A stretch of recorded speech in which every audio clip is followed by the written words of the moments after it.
Hey there everybody, my name is Kat Bowser. I'm your resident fantasy therapist and welcome back to my channel. Those of you here for the first time, welcome. My name is Kat Bowser. I'm a licensed therapist. I'm also a writer working on my first two novels, one a standalone, one the start of a series. And on my channel I like to talk about what I consider to be the heart of writing, and that's the characters, and the heart of the characters is their psychology. So that's what I like to dive into with pretty much everything I talk about on my channel.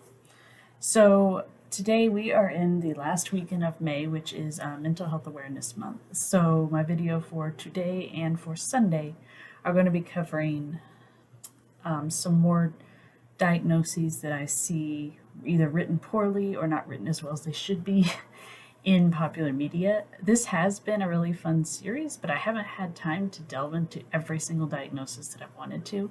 So I will be continuing to do this in the future. It just won't be every week like it has been this month. So that being said, for today, I wanted to talk about borderline personality disorder. So the reason I want to talk about this one is because it probably has the worst stigma of almost any of the diagnoses.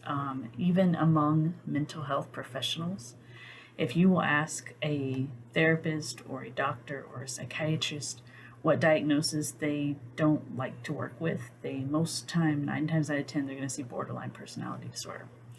And that's not entirely fair.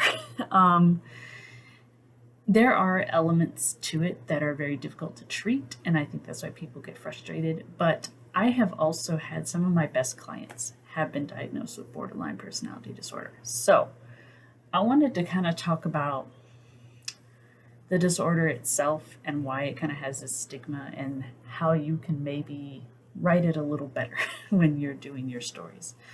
So borderline personality disorder, like any mental health disorder, has been around almost forever. We have records from almost 3,000 years ago documenting these kinds of behaviors and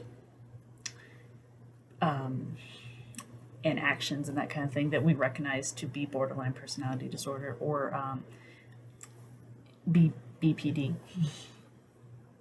But unlike the other disorders I've talked about, there's like evidence that it existed, but there wasn't a lot done for it until like the 1900s. About 1938, I believe, was when the first real traits of this disorder were really written down, and they're actually pretty close to what the diagnostic criteria is today. And the term borderline actually comes from because it was considered a quote-unquote wastebasket diagnosis. Basically, people didn't quite fit the diagnosis for schizophrenia, they didn't quite fit the diagnosis for depression, so they were considered borderline of these other diagnoses, and that's where the name came from. But unfortunately, like I said, it's developed a very strong stigma, and there's actually been talk about changing the name. I think the most popular suggestion right now is emotional dysregulation disorder. But that hasn't happened yet, but it is in talks to occur. And I actually agree with it, because really what borderline personality disorder is, it's consistent inconsistency is the best way I can think of to describe it. Because what it is, it's essentially someone who has high impulsivity. They have difficulty regulating their emotions. They usually have very severe mood swings. They have difficulty with attachment. A lot of times they have pretty severe abandonment issues. And so these are the type of people where you will see them reach out and want to cling on to people, and then the next moment they're pushing them away. So that's why we call it consistent inconsistency. And a lot of this, we definitely think there is a genetic component, kind of like anything in psychology. But we definitely see it more in people that were abused as children, because the idea is that if you're an abused child, you get very conflicting messages, and you don't get to have what we call secure attachment. And when you don't have that, your emotions are much harder for you to even recognize and to regulate. It's much harder for you to separate what what you're feeling from necessarily logic and things like that. DBT is very, very popular for working with borderline personality disorder because its purpose is to teach people to be in the moment and not to essentially get overwhelmed with their emotions and learn to separate their emotions from what they feel and to separate what other people do and say as from what they feel. So, for example, one of the things that people with borderline personality disorder often do is they take actions of other people very personally, often interpret them as slights when they're not, and that causes a lot of emotional distress. This disorder is unfortunately often called the attention seeking disorder, and that's really not fair. Because really, what people are doing with this disorder is they're trying to connect, they're trying to establish relationships. But because of those inconsistent messages they got as children, they really don't know how, because in a way, they don't really even understand their own emotions. One of the first steps actually in therapy for these people is to teach them, okay, recognize this emotion in you. What happens when you're sad? What happens when you're angry? What happens when you're frustrated? That's the first step, is to get them to recognize those emotions, because a lot of times they become so lumped together that they often don't recognize one from the other. So, what does media do with this? One thing that you guys have probably noticed throughout this series is that media tends to take the most extreme elements of a mental disorder and expand on them, and that's definitely what it does with borderline. Two things are often exploited when people are writing or making movies or TV shows with borderline, and that is the self-harming behavior, or what people call the attention seeking. Now, people that do have borderline personality disorder, they are more likely to have self-harm or suicidal behaviors because they have not learned to regulate. They have not learned coping mechanisms. Because self-harm, whether it be burning, cutting, any of those kinds of things, is still considered a coping skill. It's considered a maladaptive coping skill because it harms the person, but it is technically a coping skill. People do it when they're feeling overwhelmed, when they don't know how to either let out all this emotion they have, or if they want to feel something. So that's something we often see in these folks, is just they turn to this behavior because they don't know what else to do. They're feeling so overwhelmed, they don't know what else to do. And oftentimes in media, they really drive home this idea that they just do it lackadaisia, and that's not true. There is always a trigger for it.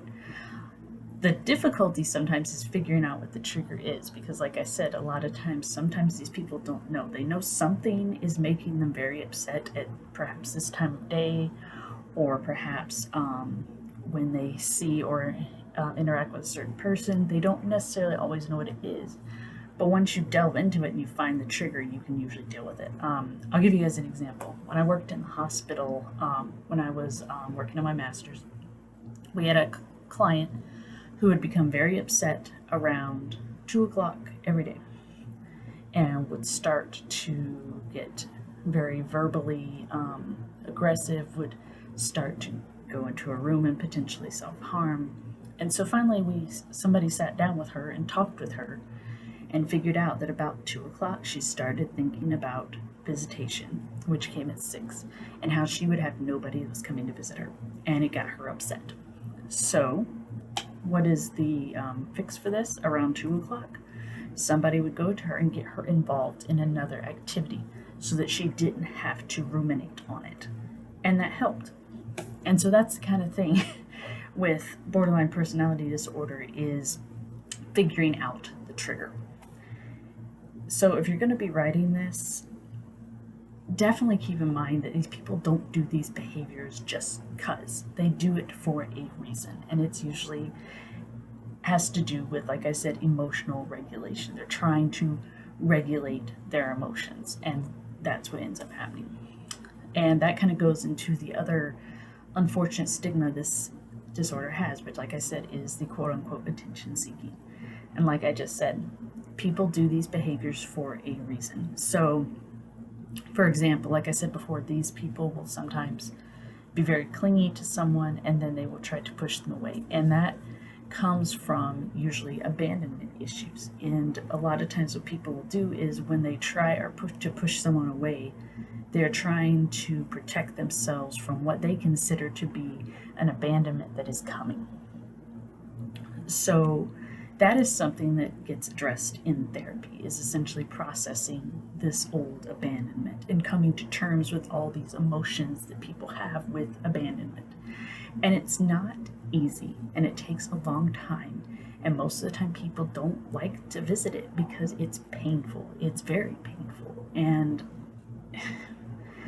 it's a disorder that I really wish more people would take the time to really research and look into, because when you really look at the reason why these people do these things, it makes a whole lot more sense.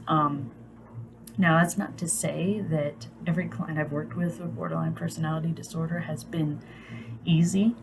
It's not, because, like I said, you're dealing with some very, very raw emotional problems, and those are always harder to cope with.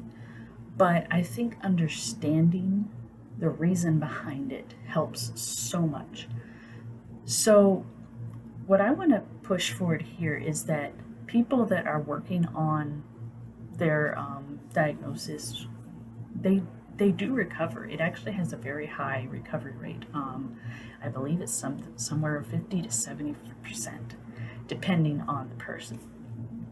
So if you're going to be writing someone that has borderline personality disorder, keep in mind they don't do these things for no reason. There is a lot of confusion with emotional regulation and impulsivity because of past problems with abandonment or mixed messages. And I would just really strive to remember, not everyone who has borderline personality disorder self-harms. Not everyone who has borderline personality disorder attempts suicide. Not everyone that has borderline personality disorder does X, Y, and Z. Try and vary it. Try and keep in mind the reason behind why your character would be behaving this way. And I think that we can kind of remove some of the stigma with this disorder, because, like I said, it has a very high stigma, and I am totally behind changing the name of it, because I think the term borderline has become poisoned, for lack of a better word. And I am all for emotional dysregulation disorder, because honestly that's a better description. Anyway, so I really think that is the basis that I want to talk about with borderline personality disorder, because, like I said, it's one that I don't see a lot in media, but when I do see it, it's usually very much the stigmatized version. So I just wanted to give just a basic overview of here's why these people do these things, and it's not just cause, like the media likes to portray. That's not why people do these things. So that is borderline personality disorder. As with all my videos, I highly recommend you do your own research. There's actually a lot of research into why certain therapies work well and why certain ones don't, and I think it's very interesting. Definitely talk to someone who has worked with people with borderline personality disorder, and definitely talk to someone who has had it. I've been finding that a lot of times these people, it takes a while to gain their trust, but they definitely do not like the stigma that goes with it, as they well shouldn't. So anything you can do to reduce that stigma, I'm all for it. So Thank you guys for chiming in for my video. As always, if you guys have any comments or suggestions, make sure you leave them below and I will respond to them as soon as I can. I will try and continue this series as best I can. Again, it won't be every week like it has been this month, but I will be putting them out there because I do have several disorders I have not had a chance to cover yet.